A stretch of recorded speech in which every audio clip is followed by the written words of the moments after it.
Eli Rubin, thank you so much for joining us today. Author of Kabbalah and the Rupture of Modernity, contributing editor Chabad.org. You've got a PhD, you've done incredible things. Really grateful to have you here. I'm very grateful to be here. Thank you, Benji. B'simcha. So, mysticism, Jewish mysticism, you write a lot about it. You've got a book on it. What is Jewish mysticism? Well, the word mysticism usually is understood to refer to union, connection with God, with the divine. So Jewish mysticism is the Jewish path to connection with the divine. And being that it's the Jewish path, and being that it's a path, it stretches all the way back to the prophets and all the way down till the present day. It comes through Chazal, it comes through the Zohar, it comes through the Kabbalists of the medieval era, it comes through the Arizal. We have a whole long tradition, which is a textual tradition. So Jewish mysticism is found in texts, but it's also a tradition of practice because it's fundamentally linked to the practices of Judaism. And more recently, it comes to us primarily through Hasidism, and in my case, I'm a Chabadnik. And so for me, and anything I'm going to say today is going to be an attempt to elucidate, to explain, to communicate what I've learned from the Rebbes of Chabad, the great mystical masters of Chabad, beginning with Rabbi Shneur Zalman of Liadi, who was obviously a student of the Maggid and the Baal Shem Tov, and coming down to the seventh Rebbe, the Lubavitch Rebbe, Rabbi Menachem Mendel Schneerson. And to speak of Jewish mysticism in that sense, at the end of this long tradition, is really to take on a responsibility to risk making mistakes. I'll probably say things that are not as they should be said, but it's also a privilege, and I'm eager to participate in this discussion and to answer whatever questions I can to the best of my ability. Well, perhaps the reason there was no Rebbe after the Rebbe was that he wanted to empower his Hasidim to each go on and to share their own thoughts. So that's probably the case. So how did it start for you? How did you connect to Jewish mysticism in a deep way? How did you come to writing a book on this? Well, I grew up in a Chabad family in London, but I would say that the first experience of my own that I would classify as a mystical experience happened when I was a teenager. I was not then studying in a Chabad school. I was in I would say, Yekisha High School, Menorah Grammar School, for those who know it, in London. And part of that meant that it kind of forced me to confront my identity as a Chabadnik, as somebody from a Chabad family in a non-Chabad school. So I started to study on my own. I studied Tanya, but when I was, I think, 17 years old, before Purim, I studied a maimer, a discourse of Rabbi Shneur Zalman of Liadi about Purim. It's the maimer Chayav Inosh L'Besumei. It's a maimer commenting on a passage from the Talmud, which says that one is obligated to drink on Purim until one doesn't know the difference between Haman, blessed is Mordechai, and cursed is Haman. Got that right. So that means you haven't reached that stage. Even though, despite the fact that Purim was just a couple of days ago, I managed to get it straight. And that maimer, part of it was that the maimer is about the nature of Torah study, the mystical purpose of Torah study, Torah as a parable to understand God. And I was at that time studying Talmud in a very serious way, so it kind of resonated with me, this whole idea that there's a mystical dimension to the Talmud study that I'm doing and enjoying just as Talmud study, because of the logic of it, because of the intellectual power of it, that it has this whole mystical dimension. So that Purim was a great Purim. That was a Purim that I remember, and I remember because of the high of having kind of imbibed this maimer, I was kind of drunk on the teachings, on these mystical teachings. There's probably some alcohol which helped, the excitement to grow and the enthusiasm to grow, but it was really these very powerful ideas. By the way, one of the opinions is Livasume is that it doesn't have to necessarily be through alcohol, but through the actual idea. So it sounds like you did both that year. Right. So yeah, so that's probably to me that's the beginning of a journey it also was the first time that I'd studied a discourse like that, of such kind of Kabbalistic complexity on my own, and mastered it. Whereas previously, I studied more basic texts, and yeah, so that was a moment that kind of set me on a certain journey. I don't know if I was already on that journey before, or if I was, but definitely you remember it as a pivotal definitely a pivotal moment for me. And in an ideal world, would all Jews be mystics? I think not only all Jews would be mystics, I think all people would be mystics. I think this idea of, if mysticism means to connect to God, then all people should feel connected to God, and if all people feel connected to God, then they'll live better and differently than they do now. So what are they connecting to? What is God? What is God? So this is where I have to kind of take the, what do they say, take the fifth? Plead the fifth. Plead the fifth. There's a phrase quoted in, I believe, in Tshuvas HaRivash, quoting another sage, the response to the Rivash, quoting another sage who says, "Ani mispalel l'da zeh atinok." When I pray with the attitude, with the mindset of a child. I think really to think about God, you have to go beyond theology. Any theology is always going to be inadequate, because theology is human beings using language, using concepts that they draw from the world around them, and however much they abstract them, you can never, there is no way for a human being to know God in a way that can be clearly defined. God can be known, but to know God is to know the unknowable. So this is a place where language breaks down, and there's a teaching from the Baal Shem Tov, not so much a teaching, almost a warning from the Baal Shem Tov, which is recorded in Chabad texts, that people should not study Kabbalah, even though of course Chabad is full of Kabbalistic concepts and sources, and is really in many ways not so much commenting on Kabbalistic sources, but integrating them into its new formulation of a Jewish mystical theology. This warning not to study Kabbalah is because when you study Kabbalah, Kabbalah uses images, uses certain concepts which are, again, borrowed from human language. The 10 spheros, Chachma, Bina, Vadas, these are qualities which you would ascribe to a human being. A human being can be wise. So to say that God is wise is really to apply a human term, to misapply in a certain sense a human term, right, to God, who is beyond any human experience, any human concept. So yes, you have to go beyond theology. To do theology properly, you've got to go beyond theology. So you basically said, I'm not sure exactly what God is, and then you explained why it's hard to really understand what God is, because you've got to go beyond theology to really be able to appreciate it. Yes. It's not so much, yes, on the one hand, it's hard to, it's something which is very difficult to talk about and to explain, but that's not to say that I don't know God, or, I could say things like, God is the very ground of being, right? I might have a very sophisticated theology, but if you ask me what is God, the first thing I'm going to tell you is that whatever I know is going to be a diminution, a reduction of the immensity of what God in fact is. And then to reduce that reduction into language is a further reduction. It's like if you said to me, what's love? Even if you can believe that I know what love is, it's hard for me to express it in that way, and therefore how much more so? What about the Jewish people though? What's the purpose of the Jewish people? The purpose of the Jewish people.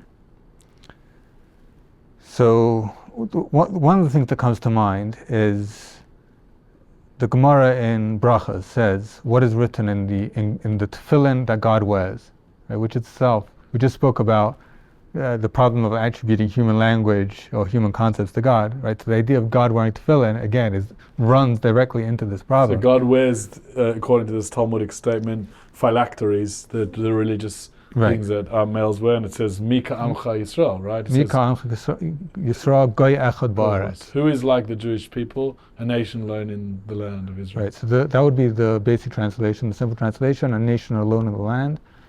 And there's a teaching attributed to the Baal Shem Tov that the way this should be read is the nation who makes God one in the land. Goy Echad Ba'aretz. The nation who brings the oneness, the one, into the earth. Beautiful. Okay, so the purpose of the Jewish people is to reveal the oneness of God on earth. So how does prayer work? So rather than answering how prayer works, let's ask what is prayer? So what is prayer? What is prayer? So prayer is a process, again a phrase that is often cited in Chabad sources, is that prayer is a sulam mutzav arza v'rosh magia hashamayma, a ladder that stands upon the earth and its head reaches the heavens. And that source, while quoted in many Chabad sources, comes from the Torah itself. Right, absolutely, yeah. It's a verse from the Torah, from Genesis, referring to the ladder that Jacob saw in his dream. Correct. And so we have this concept of the ladder of prayer, that prayer is a process by which a person who is very much in this world, rooted in this world, living a worldly, earthly, earthbound life, climbs out of the mundanity of earthly existence and ascends upward while remaining firmly with his feet planted on earth. The bottom of the ladder remains on earth, but you begin with a submission to God, a recognition of God, which is itself kind of to pull oneself away from the dream or nightmare of the world, which is a place of ambiguity, theological ambiguity.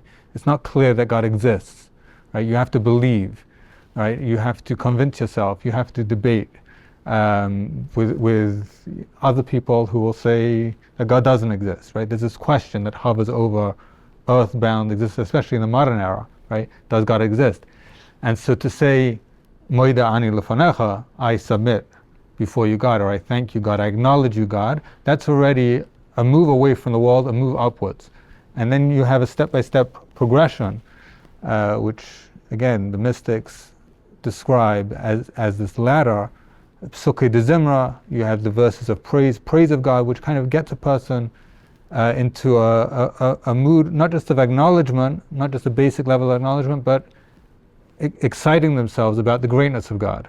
So prayer is really a journey. It's a journey. Process through many rungs. It's a journey of ascent, and then whilst retaining your feet on the ground. Absolutely, and as such, it's also a process of transforming your perspective on the reality that you inhabit the rest of the day. Because as you're higher on a ladder, you've got a different perspective when you look down. Absolutely, and when you come down from the ladder and you go to work. You saw something different. You've seen something different. Exactly. So you have that impression, that vision, the vision of that you take in during prayer. There's a language, a formulation that the Rabbi Ashab, the fifth Chabad Rabbi, uses in his tract on prayer, which is L'stakola b'yikara d'malka. I believe it's rooted in earlier mystical sources, but prayer is to gaze upon the glory. It sounds to me like a Zoharic phrase. Yeah, because it's Aramaic. Yeah, it's Aramaic. It's definitely the language of the Zohar. So to gaze upon the glory of the King, right? So that vision is that you acquire, that you focus on during prayer, is one that you can then take into your daily activity. You see the world differently. You can look at the world as a place of divine opportunity rather than just as a kind of cutthroat, man eat dog, dog eat man kind of world. You see it as a place as seen from a higher perspective because you have gone on that journey up the ladder of prayer.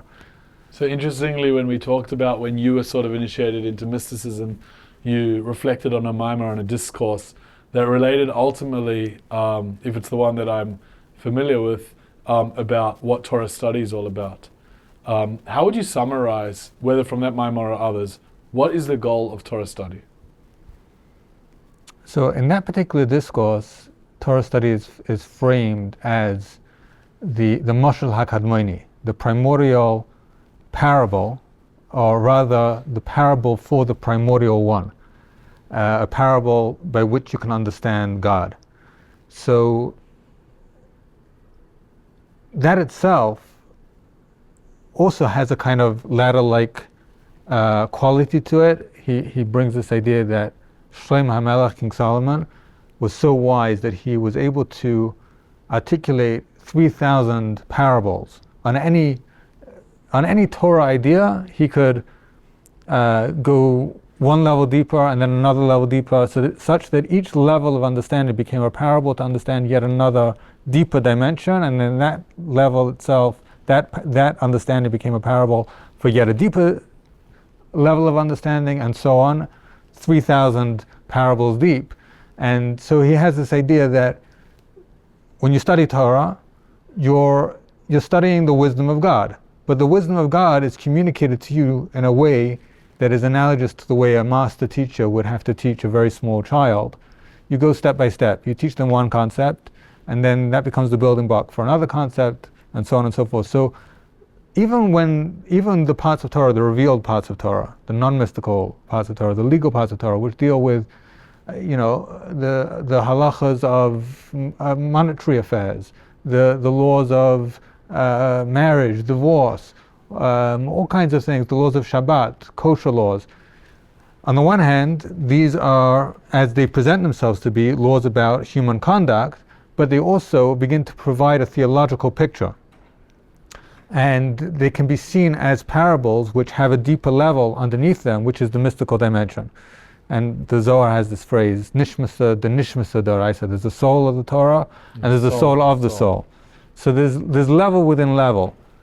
But another important idea of Torah is not just that it's about the human being ascending upwards, coming to know God through their knowledge of Torah, but this is also the way God communicates. It's a downflow of divine wisdom into the world. It's the way God is projecting himself, making himself known to man, to humanity. It is the vehicle by which God's will and wisdom is communicated to us so that we can apply it, so that we can live it out in the reality of the world and make God manifest in the world. So whereas I would think of prayer primarily as a move upwards towards God, Torah is the gift that God gives us. It's a move downward from God to us, towards the world. Vayired Havaya, Vayired Hashem al Har Sinai. Right? When God gave the Torah, the Torah says, God descended upon Mount Sinai. Right? So the Torah is a move from God towards humanity and towards the world. But does mysticism view women and men as the same? So I think it's undeniable that the Jewish mystical tradition treats gender difference very seriously. In the Zohar, the typologies of the male, Zah, Zer Anpin, as the Holy One, blessed be He, the male facet of the divine, on the one hand, and then Malchus, or the Shekhinah, as the female facet of the divine, and their relationship is fundamental. So there's gender difference, but it should never be understood in a reductive sense, in a way that says the male is this way and the female is this way, and none of those characteristics can ever cross that gender divide. Rather, it should be understood as a relationship, and the Zohar is all about the relationship, the coupling, the yichudim, the unification of the facets of God which appear different, appear distinct, but the distinction between them, the separation between them, is actually understood as a kind of exile, as a divorce, as a problematic relationship. And it's the reunion that is the marriage, the Messianic hope, is to achieve a mature, unified relationship in which the distinctions become much more, the distinctions between the male and the female are not just overcome, but in a way transformed or turned over. Right? So we have the idea of Eishes Chayil Ateres Baila. Eshes Chayil Teres Baila, which the mystics understand to mean that the woman of valor, which is the feminine facet of the divine, which has its corresponding embodiment, manifestation, personification in women on earth, becomes the crown of her husband, meaning the crown is something which is above, transcends, beyond, encompasses, encircles the masculine aspect of God. And so I think the relationship parable is very useful here, because a relationship isn't a static thing. A relationship is something that develops, it has its good points, its bad points. Ideally, a relationship should mature over time so that people can come to know each other better and share with each other their experiences more and more. And I think that part of the development of the Messianic process is the maturation of the relationship between men and women. So not just between Kudsha Baruch Hu, the Holy One, blessed be, and the Shekhinah, the male and female aspects of God, but also the parallel in the human realm, where we do have in Judaism, and certainly in the mystical tradition, there was understood to be a distinction between men and women, and that distinction holds true till the end. And yet, the distinction is not an absolute one or a reductive one. It's one that develops and matures such that more and more is shared. Coming back to the Lubavitch Rebbe, who I mentioned at the beginning, I see myself as a student of his, and anything that I'm trying to say is an attempt to communicate what I think he would have said. He cites a teaching of the Arizal, the great Kabbalistic master, that the mitzvahs aseh shazman grama, the positive time-bound mitzvahs, which, according to the halacha, women are not obligated in. So there's two ways to understand this. Is it that these mitzvahs have nothing to do with women? There's no purchase, as it were, just as a non-Jew has no mitzvah to keep Shabbos. And if a non-Jew were to keep Shabbos, they wouldn't be fulfilling a mitzvah. Or do they too have the mitzvahs, just they're not obligated? So when they do these mitzvahs, these time-bound positive commandments, which they're not obligated to do, they are fulfilling the mitzvah.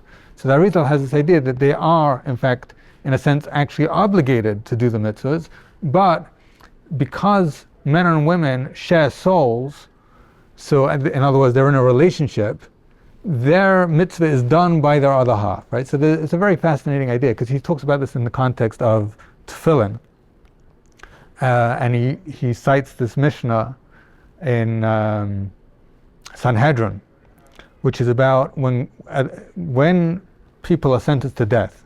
It's a very strange Mishnah. When people are sentenced to death, what does God say? That's what the Mishnah asks. And the Mishnah says, God says, my head is hurting and my arm is hurting. And the two places where one puts on tefillin. So God's tefillin, this goes back to the idea that we referenced before, that the Jewish people are on God's tefillin, and so when there's something wrong with the Jewish people, God's tefillin, as it were, are effective. And the Rebbe points out that the Mishnah had been discussing differences in the law as they pertain to men and women, ish ve'isha. But then, when the Mishnah discusses this, it says Adam, which translates as man, like but it means a human being, exactly. Yeah. So the Rebbe says that in God's tefillin, men and women are equal. That's his words. Beautiful. And so, therefore, in the parallel on earth, it must be that in some way they are equal. They participate in the mitzvahs in this kind of dynamic relationship. So, I mean, this is one of the thorniest questions, most difficult questions. And I don't think even what I'm saying does justice but I want to emphasize this point about a relationship developing. I don't think we can, when you ask what does Jewish mysticism say about men and women, I don't think what was said once upon a time is the same as what was said in the second half of the 20th century. And I think that this is something that, as we get closer to the Messianic era, this is something that continues to shift and change so that women become greater and greater participants in ways that are similar but not the same as men. What is the biggest obstacle to spiritual life? I think the biggest obstacle to spiritual life is misplaced humility. We think that we're not worthy of being spiritual. Often we look for a tzaddik, to do the spiritual work for us, Another and to kind righteous of individual, not ourselves, somebody to be inspired by.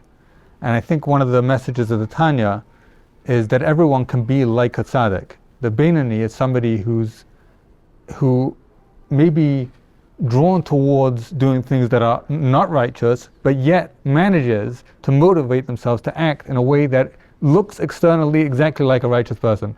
And he quotes the saying of the sages, Chazal, every person is obligated to say, Mosai Yagia Masai Lamasai Avoisai Avram Yisuf Yaakov. Every person is obligated to say, when will my actions reach those of my forebears, Abraham, Isaac, and Jacob?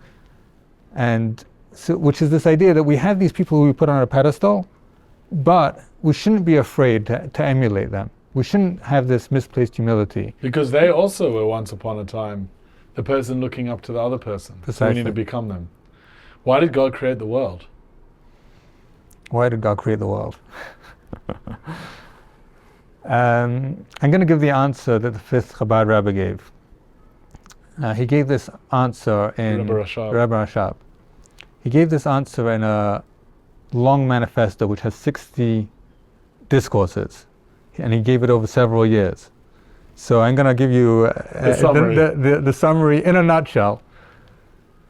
The earlier Kabbalists had the idea that the purpose of creating the world is to reveal God's infinitude, which was manifest prior to existence. The full revelation of God's infinite splendor should be revealed in this earthly bound, limited existence without being entirely dissolved. And the way we do that is through studying Torah and doing mitzvahs.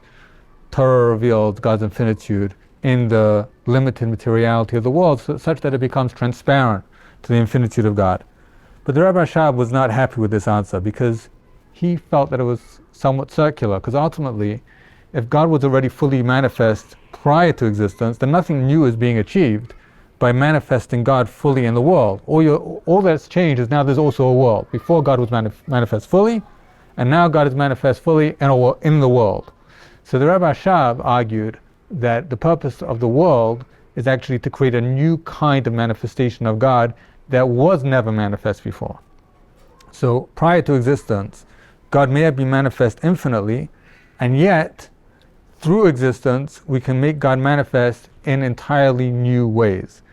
And that comes through the struggle of earthly reality, that comes through the darkness, through the sense of God not being manifest, and through human beings being ultimately autonomous entities who have to somehow understand God themselves through their limitations, in their limitations.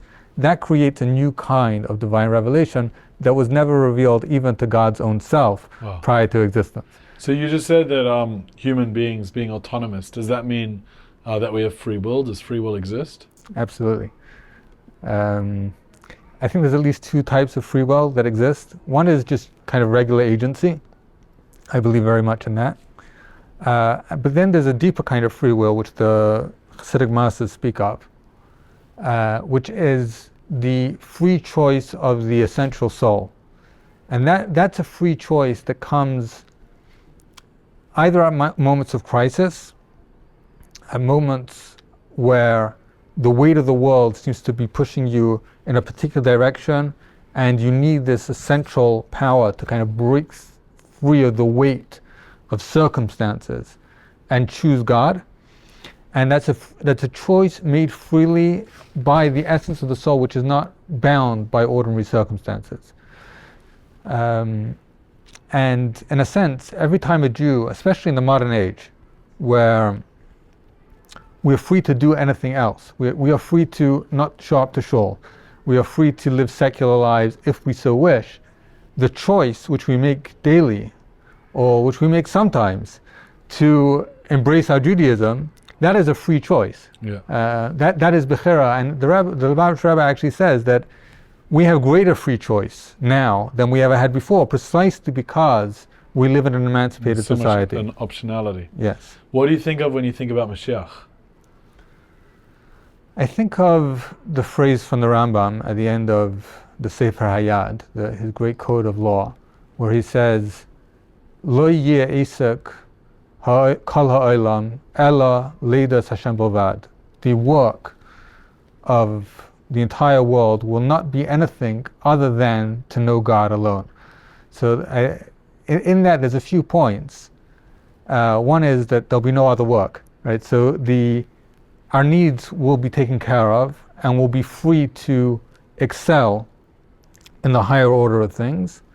Second of all, it's universal, kol ha'olam. It's not just something for the Jewish people.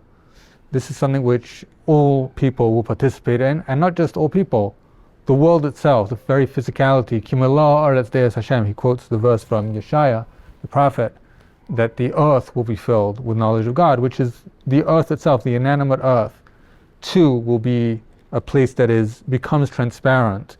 It becomes a medium for the revelation of God. The Chabad mystics go so far as to say that we will know God primarily through the body, and the soul will receive its knowledge of God from the body. Wow. Right? So it'll be a visceral experience of the divine. Amazing. So is the state of Israel part of that process towards the final redemption? Well, I think that the most important Messianic event that happened in the land of Israel in the last 500 years was the revelation of the teachings of the Arizal, the greatest mystic since the revelation of the Zohar. And we're still living in the era of that tremendous revelation opening up and developing. And I think when we think about the Messianic era, I was once asked by David Bashevkin on a previous episode of 1840 what I think of when I think of the Mashiach as the King Mashiach. Who do I think of? What do I think of? And I said something like, well, maybe it'll be a political figure. And someone called me out and said, well, won't it be a great tzaddik? So here's the place to say that I think politics plays a role in the Messianic revelation, but it's very much a secondary role. So all the things that happened throughout the time of exile are steps on the road to Mashiach. But I don't, again, if I would put it on a scale, I do not give special significance to the political event of the founding of the State of Israel. I give much more significance to the tremendous revelation, expansive revelation of mystical teachings that continue to happen both in the land of Israel and across the world. And Mashiach is ultimately something which will encompass the entire world. What is the greatest challenge facing the world today? The greatest challenge facing the world today. I think that one of the greatest challenges is our inability to overcome our own limited perspectives. And mysticism is one of the things that can help you do that. It doesn't always. Sometimes it pushes you to an extreme where you're unable to countenance anyone who doesn't share your mystical vision. But ideally, mystical experience should open you up to realize that you share, that you're all part of the one. Right? The Goya Echad Ba'aretz. We are the nation who reveals the one on earth. And so the biggest challenge, I think, is recognizing that there are many different constituencies in this world who all have different needs and are all part of humanity. Within the Jewish community, we have this problem. We have different camps who kind of each one does their own thing, and it's very hard for us to see beyond our own righteousness, our own rightness, and find a way to lift up others, to participate in others, to help others participate in this larger human journey of redemption. Wow. So how is, I mean, this is probably going to be the hardest question for you to answer because you wrote an entire book on it. So I guess the challenge here will be Timsum to be able to give a very short answer, and I'll refer our listeners to the full book. But how's modernity changed Jewish mysticism? I think we need to flip the question around and ask, how has Jewish mysticism Changed modernity, or how did it make modernity? Because I believe that the Arizal was the first herald of modernity. The question hinges on what you think modernity is, right? The way I think about modernity is that it is a sense of rupture, a sense that God is beyond the world, a sense that God is outside. Modernity is? Yes. Or mysticism? Modernity. Wow. Because Descartes, who was one of the first modern thinkers, he says there's spirit and there's matter, and those are two completely separate realms. That's a rupture of God from the world, and that can become atheism. That can turn into a materialistic conception of the world, or it can become, or maybe at the same time it can become, a conception of God, not as a God who's just the creator of the world, but God who's beyond the world, God who is much more than what we can begin to imagine through the prism of the world.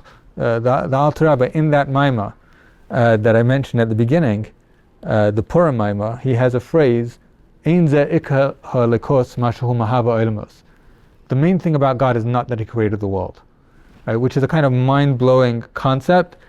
And it's a concept that puts God at a remove from the world, right? In a way, it's anti-mystical, but it's the beginning of a new kind of mysticism. When you start from that perspective, that God is totally removed from the world, then when you start to think about what the relationship between God and the world is, and what the purpose of the world is, everything starts to change. And that can be construed in all kinds of ways, and it has led to all kinds of different worldviews. You have Spinozism, you have Leibinism, right? You have Newton. All these people are operating in the era immediately after the revelation of the Arizal, who was the first to, I believe, to think of God, to talk about God in terms of rupture. Symptom is a rupture. Shviras HaKelim is a rupture, a kind of catastrophe that leads to the birth of the world. And it creates a new way of thinking both about God and about the world and about the relationship between God and the world. Fascinating. So you mentioned many different schools of thought there and how they can affect, and you quoted different thinkers. If we're sticking within the area, let's say, of mysticism, what differentiates Jewish mysticism from other forms of mysticism? Well, the key thing is that Jewish mysticism is intrinsically linked to the Torah and the mitzvahs.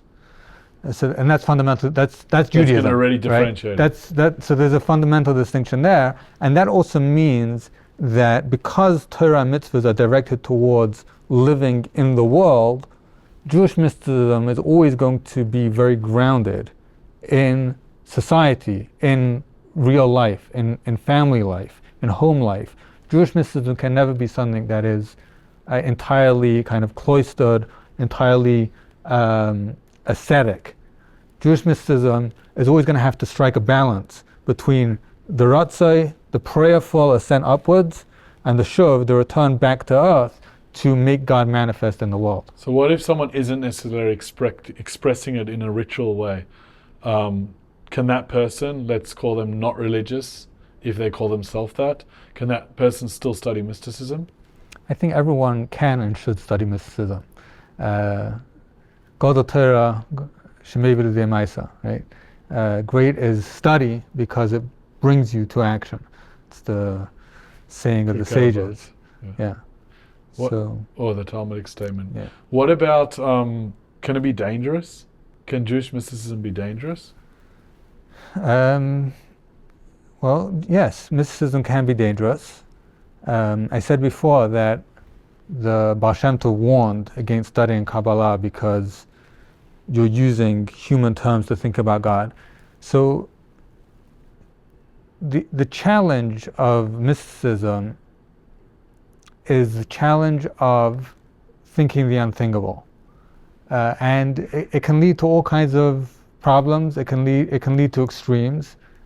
And I think the antidote to that threat is Torah and mitzvahs. In other words, Jewish mysticism always has to remain tethered very firmly to the halacha, to the parallel tradition of practice. Now, even if you're somebody who doesn't practice, that doesn't mean that you shouldn't study the mystical teachings of Jewish mysticism, of Kabbalah, but it does mean that when you're studying it, you should understand the nature of these teachings is such that they are attached to practice. So to really understand them, you're going to have to practice. You can begin to study, and you can get started on that journey, but if you want to actually experience what's in the text, you can read texts, and then you can live those texts. And to read texts and to live texts, or to live mystically, are two very different things. So beyond the rituals, it's interesting that sometimes people talk about relationships outside of the area of Torah, but really that's the greatest expression of it. What type of father or mother we are, what type of spouse, what type of friend, what type of child, relationships in your life. How has your study of Jewish mysticism influenced that? Can you think of one practical relationship or one actual example where Jewish mysticism has actually influenced how you look at that relationship or how you behave in it? Well, I think in all areas of life, of interpersonal relationships, to point to one particular teaching, relationship, not teaching. One second, we'll get to relationship. One particular teaching is the teaching of chapter 32 in the Tanya about loving your fellow as yourself, because every person is a part of yourself, an extension of yourself. We all share, our souls are all rooted in the one God, and so God is the Father of all of us. That's a teaching which for me, I think it's impacted the way I treat everyone. Certainly in my home life, my family life, I try to give room to the spiritual practices, the spiritual life of my spouse. I don't want to put my own spiritual life before hers.